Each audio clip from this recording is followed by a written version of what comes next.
दोस्तों, income tax return file करने के लिए सबसे पहले आपको आपके मोबाइल फ़ोन, कंप्यूटर, लैपटॉप का कोई सा भी एक ब्राउज़र को ओपन कर लेना है और यहाँ पर आपको इनकम टैक्स रिटर्न लिख करके सर्च कर देना है। तो यहाँ पर आप जैसे ही सर्च करेंगे, सबसे ऊपर में ई फाइलिंग होम पेज का ऑप्शन देखने को मिल जाएगा। यहीं पर आपको क्लिक करना है।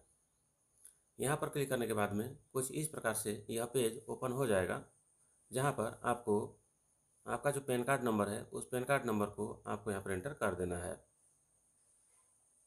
पैन कार्ड नंबर को एंटर करने के बाद आपको यहाँ पर कंटिन्यू पर क्लिक करना है। यहाँ पर आपको आपने जो पासवर्ड बनाया है उस पासवर्ड को एंटर करना है। अगर आप पासवर्ड भूल गए हैं तो यहाँ पर फॉरगॉट पासवर्ड करके पासवर्ड को रीसेट कर सकते हैं। यहाँ पर पासवर्ड को एंटर करने के बाद कंटिन्यू पर क्लिक कर देना है। उसके बाद यहाँ पर इस प्रकार से income tax return ITR file करने के लिए असेसमेंट ईयर को चूज करने का ऑप्शन आएगा, जहाँ पर आपको assessment year 2026-27 current assessment year का ऑप्शन देखने को मिलेगा। इस पर क्लिक करना है। उसके बाद आप यहाँ पर ITR फाइलिंग दो मोड से कर सकते हैं। एक ऑनलाइन मोड से, जिसको रिकमेंड किया जाता है, और दूसरा ऑफलाइन मोड से। तो यहाँ पर ऑनलाइन मोड से ITR फाइल किया जाएगा, जिसके लिए यहाँ पर ऑनलाइन पर क्लिक कर देना है। उसके बाद में इस प्रकार से कंटिन्यू का एक ऑप्शन देखने को मिल जाएगा, जहाँ पर आपको क्लिक करना है। यहाँ पर आप जैसे क्लिक करेंगे उसके बाद इस प्रकार से to file a fresh income tax return इस प्रकार का ऑप्शन आ जाएगा। यहाँ पर आपको स्टार्ट न्यू फाइलिंग का ऑप्शन है, यहाँ पर क्लिक करना है। यहाँ पर please select a status applicable to you to proceed further. तो यहाँ पर इंडिविजुअल को चयन करना है और उसके बाद आगे प्रोसीड पर क्लिक करना है। यहाँ पर जैसे क्लिक करेंगे उसके बाद में इस प्रकार से you need to choose an ITR form to proceed. तो यहाँ पर आप ITR करने के लिए कौन सा फॉर्म को भर रहे हैं, ITR 1, 2, 3, 4, इसमें से चयन करना होता है। तो एक एम्प्लॉइज़ के रूप में यहाँ पर ITR 1 को भरा जाता है, जो कि फॉर्म 16 के अकॉर्डिंग भरना होता है। तो यहाँ पर ITR 1 पर क्लिक करना है और उसके बाद नीचे स्क्रॉल डाउन करते जाना है और उसके बाद में प्रोसीड विथ ITR 1 का जो ऑप्शन दिख रहा है इसमें क्लिक कर देना है। उसके बाद यहाँ पर इस प्रकार से एक पॉपअप मैसेज आएगा, जिसको आपको यहाँ पर ओके पर क्लिक करना है। उसके बाद इस प्रकार से यहाँ पर आपको ITR 1 को भरने के लिए जो आपके नियोक्ता हैं या जो आपके DD हैं उनकी तरफ से फॉर्म 16 दिया जाता है, उसके अकॉर्डिंग आपने आयकर गणना प्रपत्र भरा है, उसके आधार पर आपको यहाँ पर आयकर रिटर्न फाइल करना होगा। तो इससे पहले आपके पास जो आपका बैंक अकाउंट है उसमें जितना इंटरेस्ट बना हुआ है, जितना ब्याज बना हुआ है, उसका भी जानकारी होना बहुत ज़्यादा ज़रूरी है। तो यहाँ पर फॉर्म को भरने के लिए अब लेट्स गेट स्टार्टेड पर क्लिक कर देना है।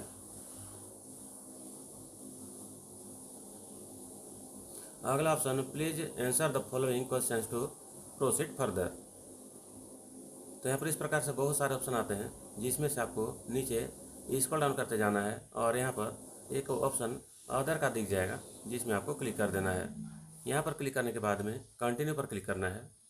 उसके बाद फिर से यहाँ पर इस प्रकार से एक पॉपअप मैसेज आएगा, जहाँ पर आपको ओके पर क्लिक करना है। तो दोस्तों, यहाँ पर इस प्रकार से रिटर्न समरी का एक ऑप्शन दिखाया जाता है, जहाँ पर सबसे पहले ऑप्शन में पर्सनल डिटेल का एक ऑप्शन देखने को मिल जाता है, जहाँ पर आपको क्लिक करना है। ITR फाइल करते समय जो सबसे ज़रूरी चीज़ है, सबसे पहले कॉन्टैक्ट का एक ऑप्शन दिख रहा है। इसमें एक नया अपडेट आया है। पहले प्राइमरी जो एड्रेस है उसका जानकारी सिर्फ मांगा जाता था, लेकिन यहाँ पर अब सेकेंडरी एड्रेस है उसको भी वेरीफाई करना है, जिसके लिए आपको यहाँ पर एडिट का ऑप्शन दिख रहा है, इसमें क्लिक करना है। तो यहाँ पर is the secondary address same as primary address, इसको भरना या चेक करना ज़रूरी होता है। तो यहाँ पर इन कर्मचारी के मामले में इनका जो सेकेंडरी एड्रेस है यह सेम है। इस कंडीशन में यहाँ पर यस पर क्लिक करना है। उसके बाद में अगर आपका सेकेंडरी एड्रेस अलग है, उस कंडीशन में आपको यहाँ पर नो पर क्लिक करना है और यहाँ पर जो भी आपका एड्रेस है उसको यहाँ पर फिल करना है। उसके बाद अगले ऑप्शन में यहाँ पर सेव का एक मैसेज दिखता है, जहाँ पर आपको क्लिक करना है। अगले ऑप्शन में फाइल सेक्शन का एक ऑप्शन देखने को मिलता है, जहाँ पर आपको रिटर्न फाइल्ड ऑन और बिफोर ड्यू डेट, मतलब आपका जो फाइलिंग है वह जो ड्यू डेट है उससे पहले यहाँ पर रिटर्न फाइल किया जा रहा है, इसका ऑप्शन है, जहाँ पर आपको क्लिक कर देना है। उसके बाद अगला ऑप्शन है filed in response to notice. तो यहाँ पर अगर आपको नोटिस मिला है, नोटिस मिलने के बाद अगर आपने यहाँ पर रिटर्न फाइल किया है तो उस कंडीशन में आपको इसमें से कोई भी एक ऑप्शन को क्लिक करना है। अगले ऑप्शन में आपने आयकर गणना प्रपत्र जिस रिजिम में भरा है उसका यहाँ पर चयन करना होता है। तो यहाँ पर इन कर्मचारी के मामले में इन्होंने यहाँ पर न्यू टैक्स रिजिम से गणना प्रपत्र भरा है, तो यहाँ पर इसी पर सेलेक्ट रखेंगे और अगले ऑप्शन में इस प्रकार से बैंक डिटेल का एक ऑप्शन देखने को मिल जाएगा, जहाँ पर आपको क्लिक करना होता है। यहाँ पर जैसे ही क्लिक करेंगे उसके बाद में इस प्रकार से please declare detail of all bank account held in India at any time during the previous year. तो यहाँ पर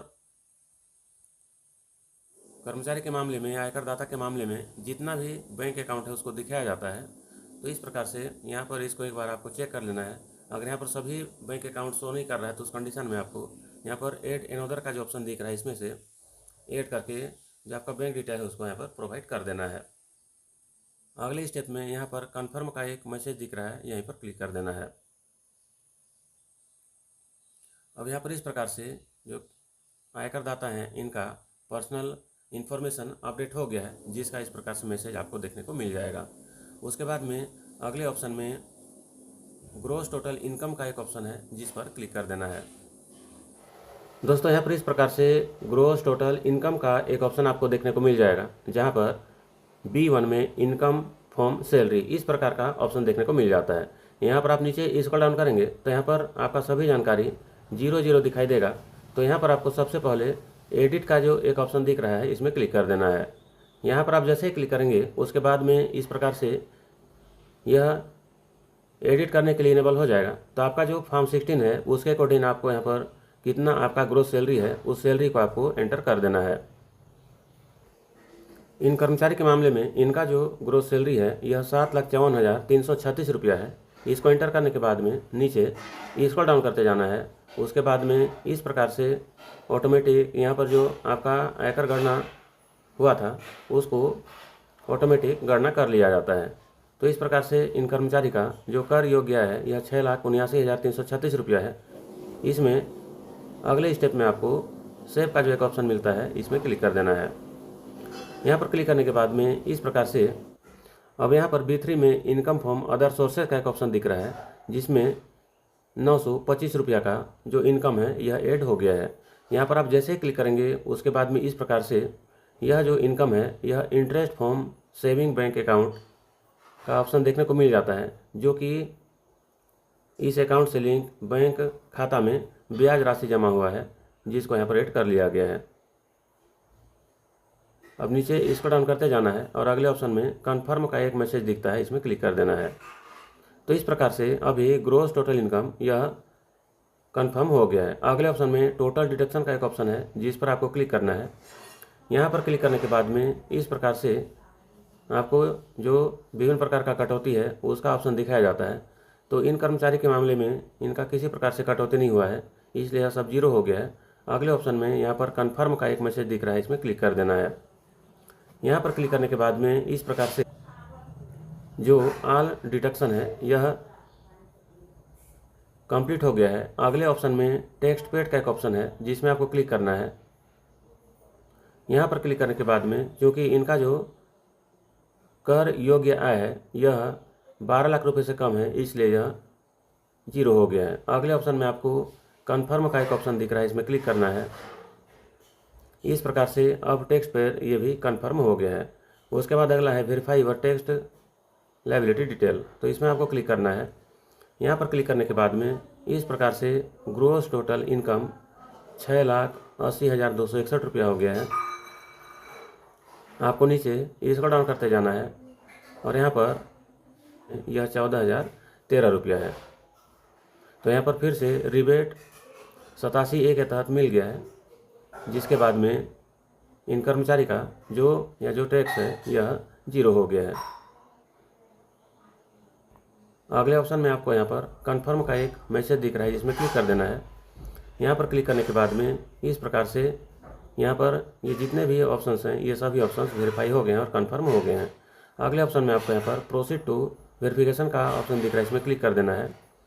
यहाँ पर क्लिक करने के बाद में इस प्रकार से पूरा समरी को दिखाया जाता है, जहाँ पर आपको नीचे स्क्रॉल डाउन करते जाना है और अगले ऑप्शन में यहाँ पर इस प्रकार से preview and submit your return, इस प्रकार का मैसेज पर क्लिक कर देना है। यहाँ पर इस प्रकार से preview and submit your return का ऑप्शन आता है, जिसमें आपको यहाँ पर आपका नाम दिखाया जाएगा और आपके पिताजी का नाम दिखाया जाएगा।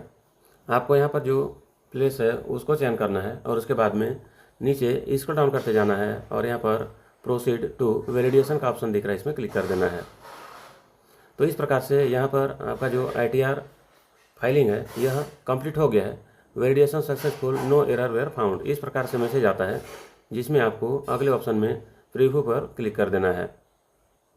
यहाँ पर आप जैसे क्लिक करेंगे उसके बाद में इस प्रकार से आपने यहाँ पर जो रिटर्न फाइल किया है उसका पूरा जानकारी को दिखाया जाता है। उसके बाद अगले ऑप्शन में आपको प्रोसीड टू वैलिडेशन का ऑप्शन दिख रहा है, इसमें क्लिक करना है।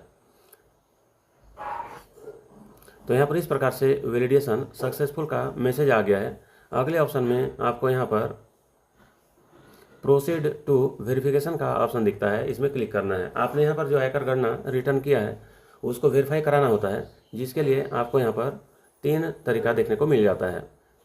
तो यहाँ पर आपने जो यहाँ पर ITR फाइल किया है उसको वेरीफाई करना है, जिसके लिए आधार OTP के द्वारा बड़ी आसानी से यह वेरीफाई हो जाता है। तो इसको वेरीफाई करने के लिए आपको इस पर क्लिक करना है और अगले ऑप्शन में कंटिन्यू पर क्लिक कर देना है। यहाँ पर आप जैसे क्लिक करेंगे उसके बाद में यहाँ पर इस प्रकार से would you like to verify using OTP on mobile number registered with Aadhaar, ये ऑप्शन देखने को मिल जाता है। यहीं पर आपको क्लिक करना है। यहाँ पर क्लिक करने के बाद में इस प्रकार से आपको यहाँ पर कंटिन्यू का ऑप्शन देखने को मिल जाता है, जिसमें क्लिक करना है। यहाँ पर क्लिक करने के बाद में यहाँ पर इस प्रकार I agree to validate my Aadhaar detail, इस पर चेक मार्क करना है और जनरेट आधार OTP का मैसेज आता है, इस पर क्लिक कर देना है। अगले ऑप्शन में आपको यहाँ पर आपका जो मोबाइल नंबर में OTP आया है उसको यहाँ पर एंटर करना है और वैलिडेट पर क्लिक करना है। यहाँ पर OTP को वेरीफाई करने के बाद में वैलिडेट का ऑप्शन दिख रहा है, इसमें क्लिक करना है। यहाँ पर क्लिक करने के बाद में इस प्रकार से कन्फर्म सबमिशन ऑफ रिटर्न, इस प्रकार का ऑप्शन आ जाता है, जहाँ पर आपको सबमिट पर क्लिक करना है। अब यहाँ पर सबमिट लेवल वैलिडेशन का ऑप्शन सक्सेसफुली सबमिट हो गया है। अगले ऑप्शन में आपको प्रोसीड पर क्लिक करना है। इस प्रकार से यहाँ पर you have successfully filled and verified your return का ऑप्शन आ जाता है, जहाँ पर आपको यहाँ पर रिसिप्ट को डाउनलोड करने के लिए डाउनलोड रिसिप्ट पर क्लिक करना है। तो यहाँ पर जैसे ही क्लिक करेंगे उसके बाद में इस प्रकार से यह डाउनलोड हो जाएगा। अब इसको किसी प्रकार से एक्नॉलेजमेंट को CPC बेंगलुरु भेजने का ज़रूरत नहीं है, इस प्रकार का मैसेज आ जाता है।